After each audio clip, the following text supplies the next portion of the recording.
করবেন বলে, মানুষের কল্যাণ করবেন বলেই ভগবান তিনি এই সাকার রূপে, অবতার রূপে তিনি অবতীর্ণ হন। ভজতে তাদৃশী ক্রীড়া, সেই রকম লীলা তিনি করেন।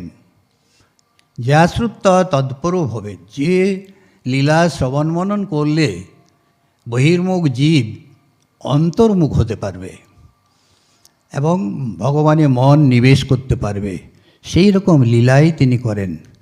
তাই বলছেন ঋষিরা সেই চিন্ময় রূপ দর্শন করেছিলেন, কথা বলেছিলেন। ঠাকুর বলছেন কথামৃতের মধ্যে, ভক্তের প্রেমের শরীর ভাগবতী তনু।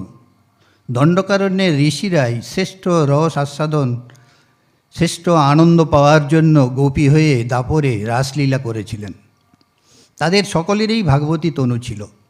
পার্থিব শরীর থেকে তারা ভাগবতী তনু লাভ করে কৃষ্ণের সঙ্গে রাসলীলা করেছিলেন, কৃষ্ণের কাছে গিয়েছিলেন। অর্থাৎ আমাদের স্থূল শরীর, সূক্ষ্ম শরীর, তারপরে কারণ শরীরের পর এই মহাকারণে আমরা মিলে যাই।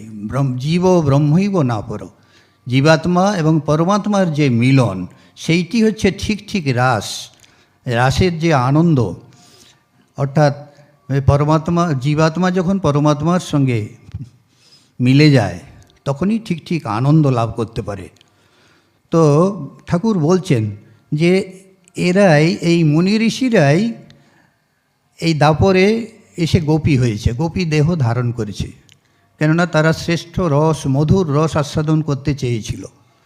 তো ভগবান রামচন্দ্র তখন বলেছিলেন, দাপরে আমি কৃষ্ণ হয়ে যখন জন্ম নিব, সেই সময় তোমরা গোপী হয়ে জন্ম নিবে এবং তোমাদের ইচ্ছা আমি পূরণ করব। তাই বলছেন কৃষ্ণের যতেক লীলা সর্বোত্তম নরলীলা, নরবপু তাহার স্বরূপ। সমস্ত লীলার মধ্যে এই মনুষ্য লীলাই হচ্ছে সর্বশ্রেষ্ঠ। নিত্যসিদ্ধ কৃষ্ণ প্রেম সাধ্য কবু নয়, চৈতন্য চরিতামৃতে বলছেন। শ্রবণাদি শুদ্ধ চিত্তে করায় উদয়, এটি আমাদের ভিতরেই আছে। শুধু শ্রবণ মননের দ্বারা চিত্ত শুদ্ধ হলেই আপনা আপনি প্রকাশ হবে, আবিষ্কার করতে হবে, শুধু ভিতরেই রয়েছে।